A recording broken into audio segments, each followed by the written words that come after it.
Alright guys, welcome back to the GSL. This is the week 3 of the Jupiter conference of the GSTL. And remember guys, this is watched on GOMTV.net. For those of you guys who don't know, which is very few of you, because without watching on GOMTV.net, I don't know how you'd be watching it. Remember, we're here in Mokdong. For those of you guys who want to come down and see the studio, meet me, meet Unstable, meet Tastosis when they're not on a plane with Slayer's Boxer. You know, that's kind of what's going on with them right now. But more importantly, we've got Nada versus Dongrigu. I can't stress you guys how epic this is. Nada, a great Terran player, as TVZ has been known to be very good as well. But Dongrigu, he's known as the Terran killer here in Korea.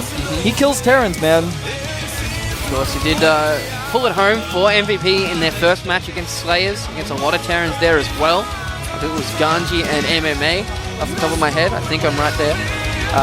And of course, we are going to go see him stack up against Nada. The map, though, is dual site.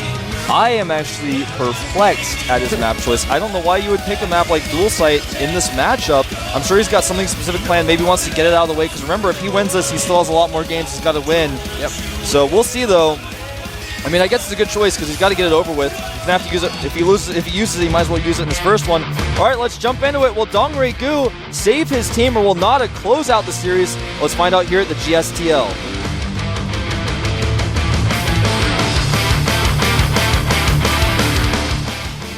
All right, over here at the left position, what I call the anchor of the MVP team, a great Zerg. He is MVP Dongrigu. Dongrigu has a ton of fans in Korea. I mean, I know there's a lot of fans in the foreign scene for him as well, but he's got possibly more here. Even a fan right there, man.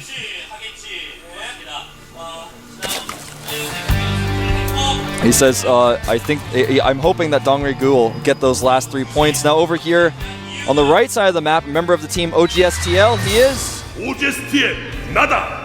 OGSTL Nada. He actually looks so confident and unfazed. Now remember, if he wins this, it's over. OGSTL wins and MVP has to go home with their 1-1 score, because of course they did beat Slayers. But Nada, he's a confident player overall, and in general, he's got to be feeling pretty good about this, given that the map is dual site. That's a map that Zerg players have not done as well on as other maps. It's a smaller map, it's very difficult to take hidden bases, play a longer game. We have seen some Zergs win. Happy actually lost on this map with Mech, I believe. Or no, actually he ended up winning that game in Code. We see that kind of style on this map a lot, because that kind of style works well on this map. And he actually, the reason I say that is because he should have won, and we talk about this all the time in the GOM house. But it looks like Nada is going to be going for a very quick Reaper opening. As you can see there, that tech level going down. The drone knows what's going on. And obviously, Dongrigu has gone for hatchery first. Does make dealing with Reapers a little bit more difficult. But obviously, Reapers not as popular as they used to be, and still can be quite scary. Even though you don't see them all that often, they're pretty scary. If you don't stop the bunker from going up too, then you basically just lose. But every good player who scouts the Reaper like Dongrigu has will chase that SCV down, make sure the bunker doesn't go up. Some maps tend to favor it a little bit more than others as well, because you can jump up and down off that cliff, get a lot more Zergling kills. Positioning as well can sometimes hide an SCV in the corner where it can't be attacked. But the second Reaper actually is queued up here for Nada. That's going to be interesting. Usually you only see one, just to do the scouting, see what's going on, and then go with it from there. But yeah. Well, he has started that command center as well, so we do see this build pretty often in TVT and in TVZ. It's a great build because Reapers not only can do a lot of damage, but they're also great for scouting, and it makes you not want to leave your base with your attacking units, because then the Reapers will just kill everything. So here comes that Reaper now. You can really punish people for just moving outside of their base. That's why it's good to expand behind. We have 6 Lings in production, of course, and the Queen about to pop right on top of this Reaper. Reaper hasn't really seen a whole lot. He knew from the start it was a hatch burst. I think he may be waiting for that second Reaper buddy. Who is trying to find him there. He's in the middle of the map, actually. He's going to join up with him pretty soon here. They're actually having a meeting of the minds. There they are. They travel in pairs. They're like... They're like Tastosis, they won't do anything without the other one. They're an Archon, Reaper Archon. Alright, here they come. Running over here, the Queen is prepared for this though. Off creep though, the Queen can take a ton of damage from Reapers. You never want to engage Reapers off creep with the Queen. We have quite a few Lings in backup though, so I'm not going to see... I don't see Dongegu losing a queen like that. Oh, I don't think so either. I mean, the crucial thing with these Reapers is he pulled the queen away, did some damage to it, he forced a lot of Lings. In fact, right now there are 12 Lings all on the map. That's not what Dongegu really wants right now. He wants to start droning up, using that second base. And he actually may trap these Reapers. Nice control by Nada, just faking him out there, trying to get us around. He does lose one Reaper, you eventually lose them all anyway. But he's going to follow it up with some Blue Flame Hellions. Exactly. Blue Flame actually about a fourth of the way done. Nada wants to wall off here. He's going to see this coming up. He's going to see the Hellion at the top of the ramp. Oh! That was a close call. But he does, like you said, see the Hellion. Yeah. It's very, very important. Could have actually maybe even ended the game, though, if those Lings got in there. Oh, yeah. So, I'm going to check as well. I want to see if he saw the command center. He did see the command center. So he saw everything. Absolutely. And right now, Nada added a second barracks, actually going to add a third barracks here. Looks like he's going to expand and do a little timing attack with several Marines and Blue Flame Hellions. Not adding any Marauders, you sometimes see this Blue Flame Marauder timing attack that people have been doing to help deal with the Spines and the Queens, but doesn't look like we're going to be seeing that from Nada. Blue Flame about to finish here. He's going to clean up these Lings relatively easily with these Hellions, unless they smartly run away, which, of course, they have. Does, of course, have that Overlord in a nice position, seeing if anything comes out there. Lair going up here for Dongegu, kind of realizes what's going on. He wants to get that Spire up ASAP. He's got an Evolution Chamber on the way. Spine's going down at the natural. He's actually got one on each side. The Evolution Chamber going to help wall off as well, make it so Hellions can't move around as well as they'd like to. Stim not going to be done for a while. It's about a fifth of the way done. That's very important when you do the timing attack. You've got to do it with Stim. The idea is to, if your opponent doesn't, if you do this type of timing, your opponent has to be prepared for it. If he doesn't make a Baneling Nest, he gets in trouble. And if he does make a Baneling Nest, then at least you delayed the mutas and you go home. There's a lot of different things that you can do with this attack. Ling's going to kind of run in here. Wants to see exactly how many Hellions are made, if there are any tanks, but he's going to have to run away. There is an Overlord, though, spotting for most of what's going on. Lings, he has that Overlord to spot what the Hellions are doing, so he's trying to send the Lings where the Hellions are not. Yeah. Smart move overall there by Dongegu. There's the Spire that we always see from Dongegu. Exactly. So, Dongegu, like Unstable was just alluding to by saying we always see from. He likes to do that style where you get a ton of mutas out, and you get that critical number to where the Terran can never move out of his base without losing like barracks and reactors immediately to mutas. Turrets no longer have any effect. We're really talking about like Thors as well. Yeah, we're talking about like 25 mutas. You need to leave a Thor in your base. You need to leave 2 Thors in your base because Dongegu is out. So nice control here. Hellions, like we were talking about in the last game, really great for controlling the map. Even if you never attack with them, you can just take out units around the middle of the map. And as you guys have noticed, Nada has not attacked these Hellions. He hasn't tried to kill any drones. He's just using them to control the map. Yeah, just like last game, he keeps them always moving. As we can see, Dongegu is banking a lot of minerals and gas here for these mutas. Yep. He should have about 10 or 11 go straight into. He usually gets +1 attack into his. Oh, he's nice surround right there. That was completely missed by the camera. 3 Hellions did get taken out there by those Speedlings. Yeah. An unfortunate thing to have happen for Nada, but for Dongegu, it's everything. He's got map control now. He can take the Watchtower safely. +1 melee attack finishing up here. Baneling Nest about to finish. He's going to get speed ASAP. +1 air weapons on the way, and he does finally spot this Overlord. He's like, how do you know where my Hellions are all the time? Oh, I see. I see what's going on. Like I was saying before, he always likes getting that +1 as soon as that Spire pops as well, just to increase the efficiency of those Mutalisks. And I think we're seeing that more and more often from more Zerg players as well. I think you're exactly right. Now, these Banelings got cancelled. I was going to say they're going to die immediately. They did get cancelled because the Marines are moving out. This style is really smart by Dongegu. He's going to go for a counterattack. There are a lot of units here. Bunkers moving up into place as well, and he may lose his 3rd hatchery. It just finished a brand new hatchery. Yeah, he doesn't have any Banelings in the mix here as well. There's a lot of Marines coming down. There we go. 17 in production now, right as I say it. He really needs to be able to defend against all these Marines. He's going to lose that hatchery. Nothing he can do about it. Try popping in here, picking off a few Marines left, right, and center because they are spread out. Here we go. Banelings are up. Banelings actually moving around. He does have burrow, so he's going to try to burrow some Banelings. He may try to do the Mutalist bait tactic where you bait the Marines into the Banelings. Baneling speed only just now starting. The Mutas don't yet have +1. He's going to take the Watchtower here. This could be bad for Nada. Zergling's going straight to the tanks though. No speed just yet. He will be able to kite those all day long if he wants to. Ling's coming in. Muta's coming to take out that dropship. I don't think there's enough Mutas here to deal with these Marines though. He does need to back off. Loses a lot right there. Indeed he does. And it looks like Nada actually trying to go back and control the tower again. He's going to lose a lot of these Marines. In fact, he's going to lose all of them. Dongregu taking a significant supply lead, but the crucial thing is that Nada was able to deny that third. He started his own third command center. Dongregu has started his own re-third, I guess you could say, a different third. He's put it in a different location this time, a little bit further away from Nada. And at this point in the game, Dongregu needs that gas. Absolutely, and he has started a fourth again at the same third base location, which is of course closer to his opponent, but his creep is spread in that direction. That's why maybe some of you guys are wondering, why do you take that base? Because it's because the creep is spread towards it, rather than taking the base of the north that's further away from Nada, because there's no creep there. It needs that creep to defend against those Marines. Can't use Banelings off creep very well. At least you'd rather avoid it. This command center may have to be canceled. That would be huge. No, I don't think it's going to get canceled. The Marines are getting in the right position, but that was a close call, though. If you didn't have enough Marines there, that could have been bad. And in fact, he's just not leaving with these Mutas. He really wants to be in Nada's face right now. He's taking a 20 supply lead. If he can get those extra 2 bases up, it's going to be huge for him. That third goes up, and instantly all those gas are going. Absolutely.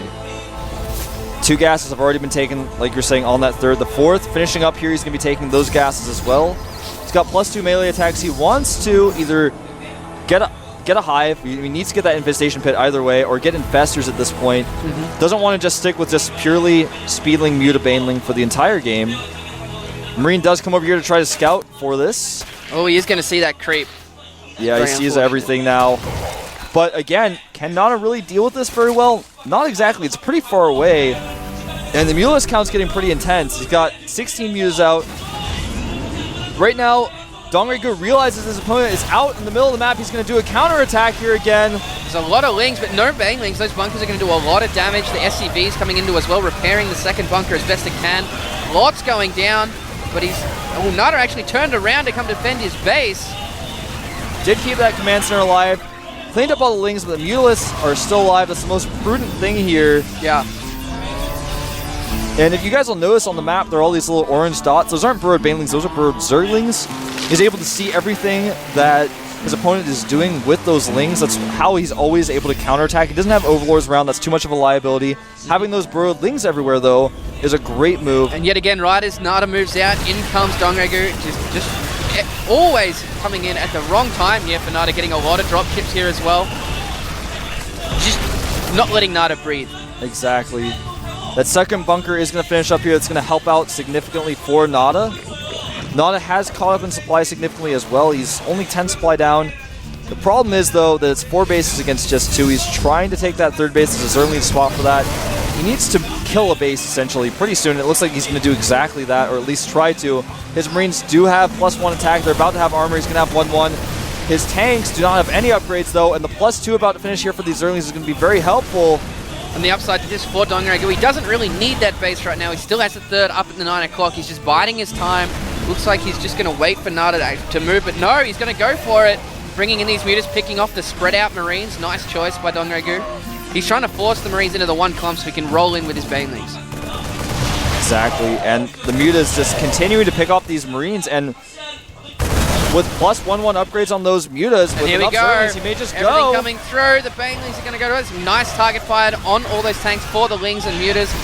And just cuts his losses and backs off. Nice choice by Dongregu. I like that as well. He could have killed all the tanks, but like you're saying, he doesn't necessarily need to. Did enough damage. Losing those Banelings was kind of iffy. That does end up happening. Nada taking a planetary at his third to make sure that Ling run-bys just basically aren't a problem for him. As he's moving around, checking the gold base, making sure there's if the nothing planetary there. gets up in time. We do have a run-by here. Banelings coming through. The planetary is not done yet. Banelings are going to be able to deal with all these SCVs. Oh! I'm just sitting here with my mouth open going, how did this happen? It's because Nada's units walked past the Zergling. He saw where they were. Every time Nada moves out, it's like Dongregu has made his own personal map hack. He's got Zerglings everywhere. You can see everything that's going on. The Zerglings are spies. They're out there finding out what Nada is doing. Every time Nada moves one place, Dongregu goes the next. Yeah, looking at Nada is mined out in his main, pretty much mined out in his natural. Not looking good for him. He is about 60 supply down as well. Could be lights out here for Nada, but definitely a strong showing today. Yeah, I mean, Nada's got a pretty solid defense up right now, but the problem is if Dongrigu just keeps trading armies with him, he'll like lose. This? Exactly. And I don't know if this is going to be a trade or a slaughter. Nice splitting by Nada, but there are so many mutas here. They have armor and attack, and I think they're just going to clean everything up. And that's it. That is it, man. Now, he doesn't have to attack again, but if he wants to, he can. He's got 3 mining bases. He's about to have a 4th. There's a tank sitting down near the 4th. He's just sitting there right out of vision range. That's really weird, actually. Don't know what he's doing. We may get a shot of it in a second. There's a tank just kind of hanging out. Dongrigu moving in yet again. Yeah, this is, I mean, he's going to lose a lot here. This isn't really a cost-effective engagement for him. But the problem is Nada just doesn't have any money. And when he runs out there, he's not going to be able to make anything else, whereas Dongrigu is just kind of There you go. There's trading. that tank just hanging out. I don't know what that tank's up to, man. He actually took a lot of hits recently as well.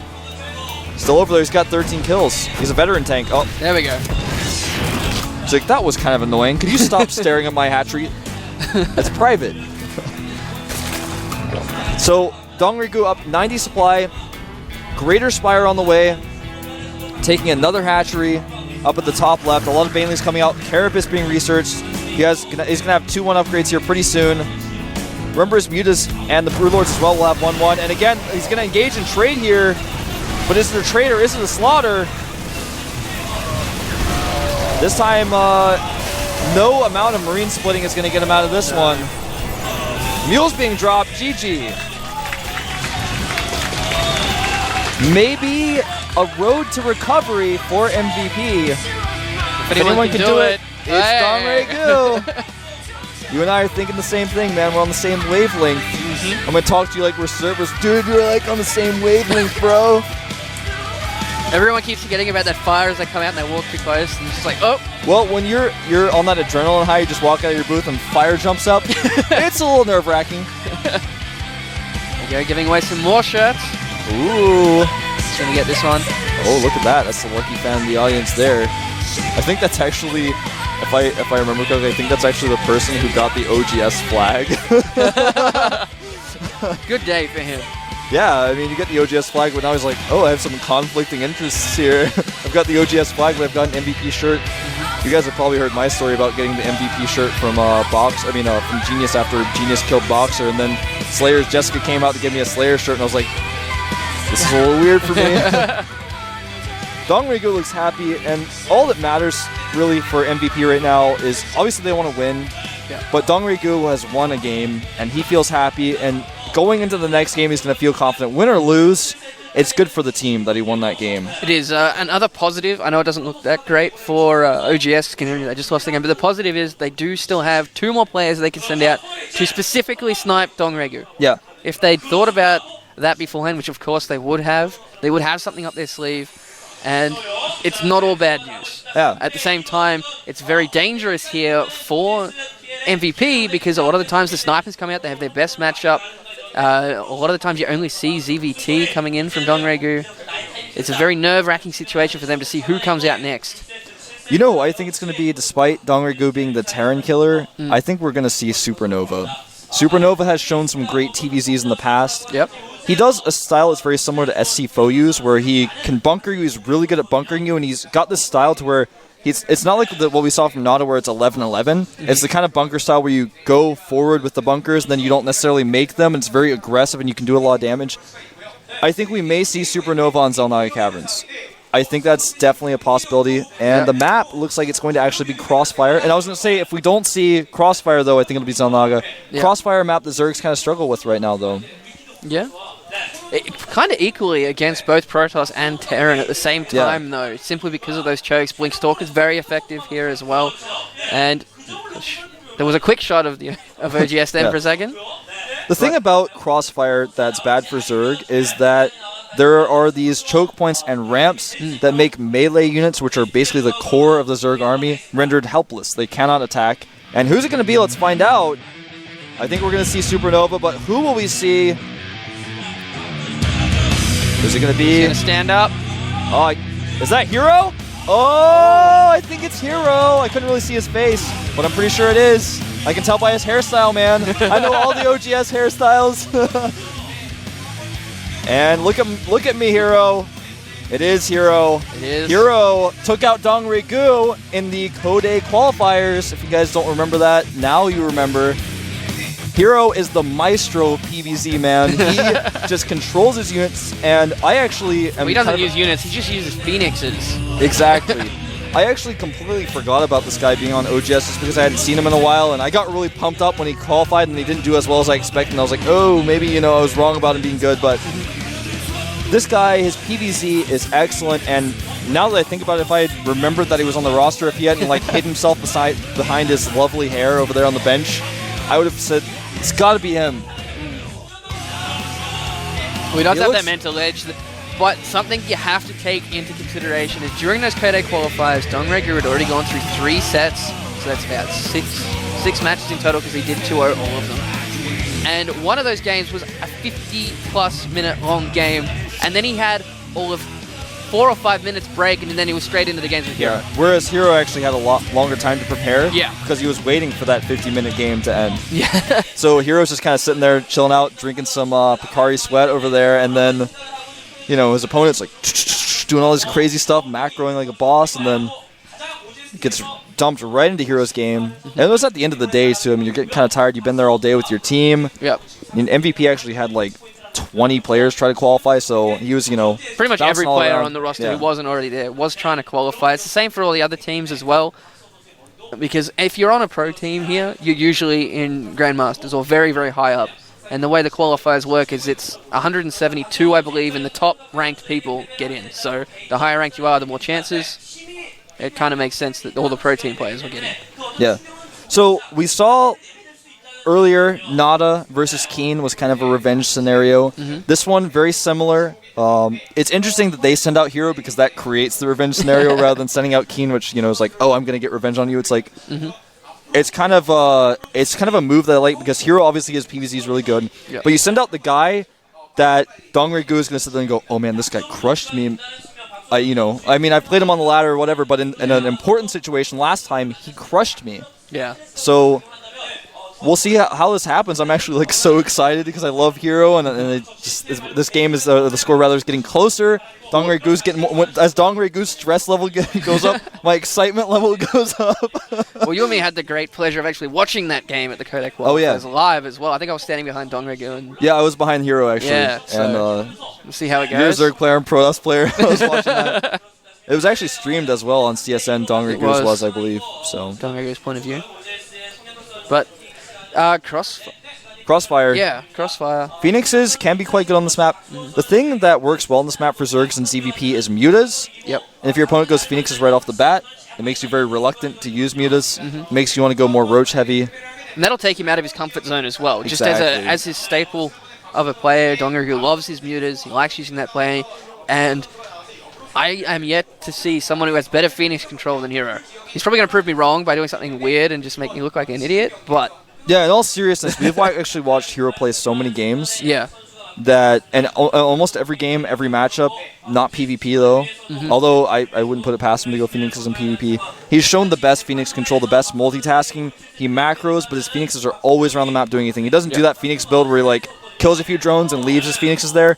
No, he kills a few drones, then kills a few drones somewhere else, then kills an Overlord, then kills a few drones, and got some fans from a lot of different places over there. We do.